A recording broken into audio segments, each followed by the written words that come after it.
Hello friends, welcome to my channel দীপ্তির পৃথিবী। আজ আমি আবার একটি নতুন গল্প নিয়ে আপনাদের কাছে হাজির হলাম। গল্পটি ভালো লাগলে লাইক এবং কমেন্ট করবেন এবং আমার চ্যানেলটিকে সাবস্ক্রাইব করে আমার পুরো গল্পটি শুনে আমার পাশে থাকবেন। মফস্বল শহরগুলিতে এই এক সমস্যা। বৃষ্টি নামলেই ইলেকট্রিসিটি চলে যায়।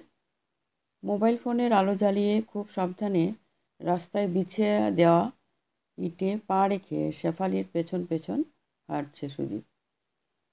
শেফালিকে থমকে দাঁড়াতে দেখে সুজিত বলল, কি হলো, থামলি কেন? শেফালি সুজিতের কথার জবাব না দিয়ে জুতো খুলে হাতে নিয়ে পাশের গলিতে ঢুকলো। এ গলিতে ইট বিছানো নেই, হাঁটুর কাছ অবধি জল, কাদা। সুজিত হেসে বলল, এত দূর অবধি এসে শেষমেশ কাদাতেই নামতে হলো। কথার জবাব দেয়া তো দূরের কথা, শেফালি ফিরেও তাকালো না। সুজিত বুঝতে পারল শেফালি এখনও হয়তো তার উপর রেগে আছে। আসার সময় একটা কথাও বলেনি তার সাথে। বাস থেকে নামার পরে শেফালির ছাতার নিচে দাঁড়াতেই শেফালি তীক্ষ্ণ স্বরে বলেছে, গা ঘেঁষছিস কেন, দূরে যা। সুজিতের মনে হলো যে মেয়েটা তার সাথে কথাই বলছে না, তার সাথে তার বাসায় এসে কেন যাচ্ছে। এ সময় তো তার এখানে থাকার কথা না। ছাত্রের বাসায় চেয়ারে হেলান দিয়ে চায়ে বিস্কুট ডুবিয়ে খাওয়ার কথা। তাহলে সে এখানে কেন? নিজেকে প্রশ্ন করল সুজিত, কিন্তু প্রশ্নের কোনো জবাব খুঁজে পেল না। অনেকক্ষণ ডাকাডাকির পরে একজন এসে দরজা খুলে দিল। শেফালির পেছন পেছন সুজিত বাসায় ঢুকল। 12-13 বছরের এক মেয়ে দরজার পাশে দাঁড়িয়ে আছে। শেফালি পরিচয় করিয়ে দিল, আমার ছোট বোন সাধনা। শেফালি ছাতা বন্ধ করতে করতে সাধনার কাছে জানতে চাইল, বাসার সবাই কোথায়। সাধনা বোনের হাত থেকে ছাতাটা নিয়ে সুজিতের দিকে একবার তাকালো, তারপর কিছুটা ফিসফিস করে বলল, বাবাকে খুঁজতে গেছে। কখন গেছে? অনেকক্ষণ হলো। সাধনার কথা শুনে শেফালির কপালে পড়া চিন্তার ভাঁজ সুজিতের দৃষ্টি এড়ালো না। শেফালি সুজিতের দিকে তাকিয়ে বলল, তুই একটু বস, আমি আসছি। সাধনা চেয়ার আর গামছাটা এনে দে। কথাটা বলে শেফালি এক মুহূর্তে অপেক্ষা না করে বাসা থেকে বের হয়ে গেল। শার্টটার অনেকখানি অংশ ভিজে গেছে, ঠান্ডা ঠান্ডা লাগছে। সুজিতের ফোনটা বাজছে। সুজিত পকেট থেকে ফোন বের করে দেখল সোমার কল। সুজিত ফোনটা সাইলেন্ট করে পকেটে রেখে দিল। নিশ্চয়ই আজকের ঘটনা নিয়ে কথা বলার জন্য কল করেছে। কি বাজে একটা ঘটনা ঘটে গেল আজ ক্যাম্পাসে। পরীক্ষা শেষে বের হচ্ছিল তারা, হুট করে এক মহিলা এসে তাদের পথ আগলে দাঁড়ালো। মহিলাকে দেখে শেফালি কিছু বলতে যাচ্ছিল, কিন্তু শেফালি কিছু বলার সুযোগ না দিয়েই মহিলা রাগে ফেটে পড়ল। এ মেয়ে, তোমাকে বলেছিলাম না জীবনের থেকে দূরে থাকবে? কেমন বেহায়া মেয়ে তুমি! হ্যাঁ, ভালোই ভালোই টাকাটা বের করে দাও। শেফালি একবার চেষ্টা করলো মহিলাকে সাইডে নিয়ে গিয়ে কথা বলার, কিন্তু তাতে লাভ হলো না। মহিলা শেফালির হাত থেকে ব্যাগ কেড়ে নিল। মহিলা ব্যাগে যা খুঁজছিল তা না পেয়ে ব্যাগটা শেফালির দিকে ছুরি দিয়ে বলল, টাকা আমার ফেরত চাই, কালকেই টাকা ফেরত দেবে। ভেবেছ কি আমি কিছুই জানবো না? মহিলা যেভাবে ঝড়ের বেগে এসেছিল ঠিক সেভাবেই ঝড়ের বেগে চলে গেল। ব্যাগ থেকে পড়ে যাওয়া ছোট্ট আয়নাটা তুলে নেওয়ার সময় আর চোখে আশপাশ দেখে নিল শেফালি। সোমা জিজ্ঞেস করলো, কী রে, ঘটনা কি? সোমার কথার জবাবে কিছু না বলে শেফালি দ্রুত পায়ে চলে গেল। সুজিত পেছন থেকে শেফালিকে কয়েকবার ডাকলো, শেফালি দাঁড়ালো না। সোমা কিছুটা ব্যঙ্গ করে বলল, চোরের 10 দিন, গেরস্তের 1 দিন। সোমার কথার অর্থ বুঝতে না পেরে সুজিত বলল, মানে কি? তুই কি কিছু জানিস নাকি? কেন, তুই জানিস না? না তো, ঘটনা কি? মহিলাটা শেফালির কলিগের স্ত্রী। ওই লোকের সাথে নাকি শেফালির মাখো মাখো সম্পর্ক। কি যা তা বলছিস? হ্যাঁ, এটা আমি বলছি না। ওই মহিলাই একদিন মেসে এসে শেফালিকে শাসিয়ে গিয়েছিল। শেফালি নাকি লোকটার কাছে টাকা পয়সা নেই। অফিসের আরেক কলিগ জানিয়েছে মহিলাকে। শেফালির নামে ওর কাছ থেকে টাকা নেওয়ার অভিযোগ এর আগেও শুনেছে সুজিত, কিন্তু গায়ে লাগায়নি। ভেবেছি রূপবতী মেয়েদের নিয়ে কুৎসা রটাতে মানুষ একটু বেশি পছন্দ করে। আর ক্লাসের মেয়েরা যে শেফালিকে একটু ঈর্ষার চোখে দেখে, সেটা অস্বীকার করা যাবে না। রুমমেট অতীশ ভালোই বলেছিলেন, ওই মেয়ে তোকে নাকে দড়ি দিয়ে ঘুরাবে, কিন্তু ভালোবাসা দেবে না। অতীশ ভাইয়ের কথা শুনে সুজিত ভেবেছিল আর শেফালির ধারে কাছেও যাবে না। কিন্তু পরক্ষণেই শেফালির ফোন কল পেয়ে নোটস নিয়ে শেফালির মেসের সামনে গিয়ে দাঁড়িয়েছিল। শেফালি প্রেমের প্রস্তাব ফিরিয়ে দেওয়ার পরও সুজিতের মনে হতো এই মেয়ে তাকে পছন্দ করে। একদিন ঠিক তারা হাত ধরে ক্যাম্পাসে পাশাপাশি হাঁটবে। সুজিত ঘরে একা একা বসে আজকের ঘটে যাওয়া ঘটনা নিয়ে ভাবছিল। ঠিক সে সময় ঘরে একজন প্রবেশ করল। মুখ ভর্তি কোচা কোচা কাঁচা পাকা দাড়ি, গায়ে ঢোলা সাদা half pant, half shirt. Sujit chair ছেড়ে দাঁড়িয়ে নমস্কার করলো। বুড়ো লোকটা সন্দেহের দৃষ্টিতে তাকিয়ে জানতে চাইল, কে তুমি? কিছুটা অপ্রস্তুত হয়ে সুজিত বলল, আমি সুজিত, শেফালির বন্ধু। আচ্ছা। লোকটা গাল চুলকে সুজিতের কাছে এসে নিচু স্বরে বলল, তোমার কাছে 50 টাকা হবে? রিক্সা ভাড়া দেব। লোকটার কথা শুনে সুজিত বেশ অবাক হলো। অপরিচিত একজনের কাছে কোনো সংকোচ ছাড়া কি সহজে টাকা চাইল লোকটা? সুজিত মানিব্যাগ থেকে একটা 50 টাকা নোট বের করে দিল। লোকটা টাকাটা নিয়েই বাসা থেকে বের হয়ে গেল। লোকটা চলে যাবার সময় সাধনা পাশের ঘর থেকে বের হয়ে বাবা বাবা বলে ডাকতে ডাকতে লোকটার পেছন পেছন গেল। সুজিত কি করবে বুঝতে না পেরে আবার চেয়ারটায় বসে পড়ল। অনেকক্ষণ হলো সে একা একা বসে আছে। শেফালি যে তাকে বসিয়ে রেখে গেল আর ফেরার নাম নেই। তার তো আবার ঢাকায় ফিরতে হবে।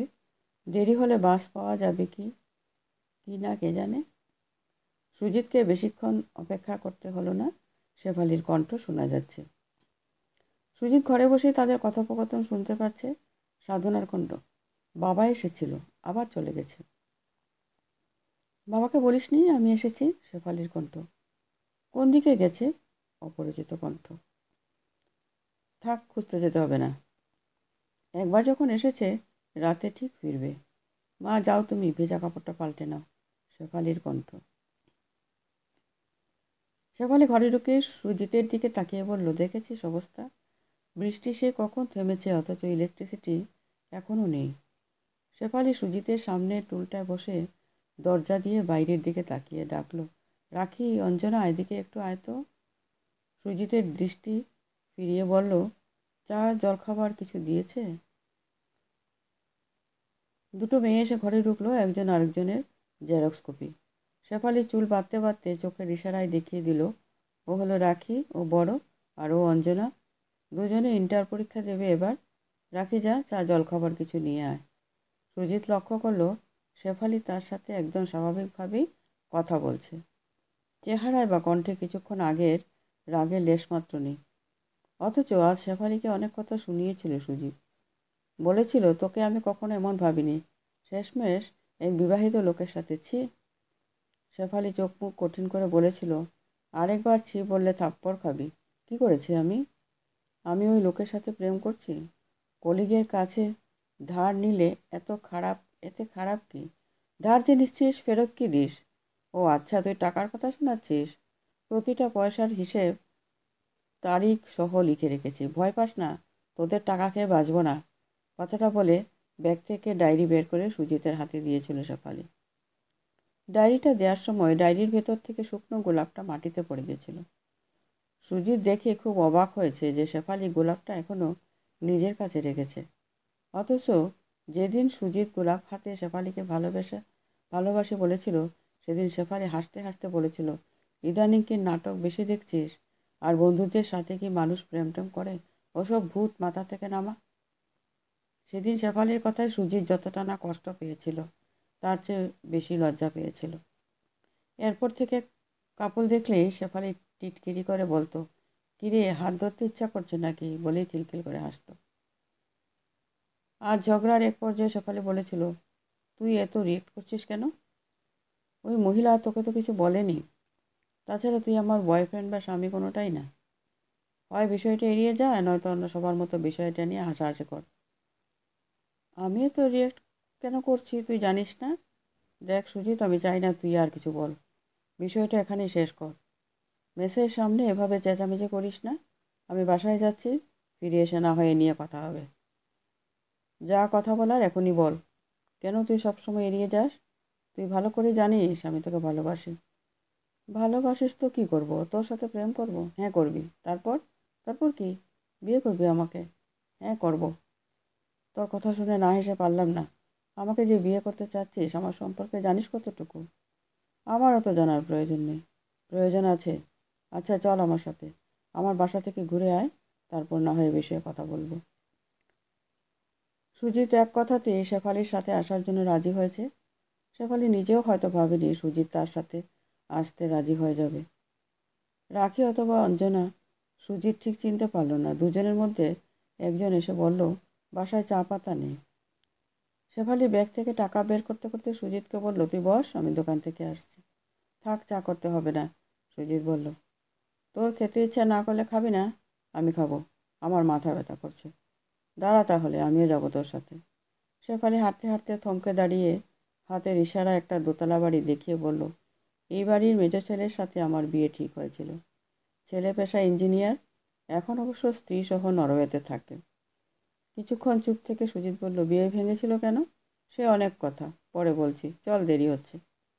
দোকানের কাছাকাছি আসতেই সুজিত শেফালির বাবাকে দেখতে পেল। লোকটা অকথ্য ভাষায় কাকে যেন গালাগালি করছে। বাবাকে দেখে শেফালি দ্রুত পায়ে এগিয়ে গেল। সুজিতের মনে হলো লোকটা নিশ্চয়ই মাতাল, মদ খেয়ে মাতলামি করছে। সুজিত লোকটার কাছে যেতেই দেখতে পেল লোকটার মাথা বেয়ে লাল জল বেয়ে বেয়ে পড়ছে। সাদা চুলগুলো লাল হয়ে গেছে। শেফালি উন্না দিয়ে বাবার মাথা মুছে দিচ্ছে। বৃদ্ধ দোকানদার দোকান থেকে বেরিয়ে এসে বলল, পাড়ার ছেলেপেলে সব বেয়াদব হয়ে গেছে, না হলে কেউ এভাবে বয়স্ক লোকের মাথায় রং ঢেলে দেয়। শেফালি বাবার হাত ধরে টেনে বাসায় নিয়ে আসছে। শেফালির বাবা এখনও গালাগালি করছেন। বৃদ্ধ দোকানদার শিউলির বাবার কাছে এসে বললেন, মুকুলদা বাসায় যান। শক্তি দিয়ে শেফালি বাবার সাথে পারছে না দেখে সুজিতকে বলল, একটু ধর তো। সুজিত এগিয়ে এসে শেফালির বাবার হাত ধরল। মুকুলবাবু সুজিতের দিকে তাকিয়ে বললেন, তুমি কে? সুজিত বলল, আমি সুজিত, শেফালির বন্ধু। বাসায় ফিরে শেফালির মা স্বামীকে কলপার নিয়ে গেলেন। রাখি হারিকেন নিয়ে তাদের পেছন পেছন গেল। শেফালি আর সুজিত এসে ঘরে বসলো। কারো মুখে কোনো কথা নেই। অঞ্জনা এসে চা দিয়ে গেল, সঙ্গে দুটো বিস্কুট আর 2 গ্লাস জল। সুজিত হাত বাড়িয়ে চায়ের কাপ তুলে নিয়ে বলল, আঙ্কেলের অবস্থা কবে থেকে এমন? শেফালি কিছুক্ষণ চুপ থেকে বলল, 2 বছর যাবৎ। ডাক্তার দেখিয়েছিস? দেখিয়েছি। ওষুধ খেলে কিছুদিন শান্ত থাকে, ঘুমিয়ে অথবা বারান্দায় বসে দিন পার করে। মাঝে মাঝে বাসা থেকে বেরিয়ে যান, তখন খুঁজে আনতে হয়।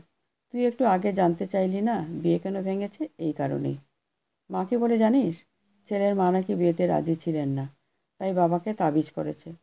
ভালো ভদ্রঘরের পরিবার তো আর পাগলের মেয়েকে গড়ে তুলবে না। তোরও কি তাই মনে হয়? আরে দূর না। মা ওসব বলেন কারণ তার যখন মন খারাপ হয় তখন ওই মহিলাকে একা একা দোষারোপ করে, গালিগালাজ করে নিজের মন হালকা করেন। কী হলো, খাচ্ছিস না কেন?